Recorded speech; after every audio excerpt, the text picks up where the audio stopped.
Magandang gabi Pilipinas. Magandang umaga naman dito sa Sacramento, California. So ngayon, nandito po ako ngayon sa neighborhood namin. Naglalakad. So, ito pala yung ginagawa ko every morning except Saturday, Sunday.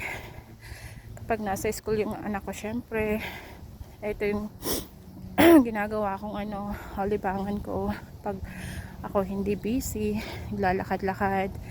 Na malaking tulong sa akin to kasi minsan syempre bilang ina, 'di ba? Malaking tulong sa atin yung paglalakad, nakakapag-relax. So ngayon, ito, gusto ko lang pakita yung napakatahimik na neighborhood namin. Ito yung ginagawa ko everyday.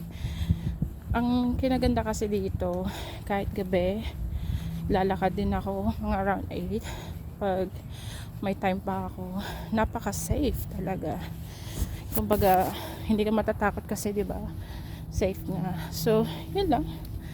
Yung lang gusto kong i-share. Ito yung ginagawa ko every day pag may time. Thank you.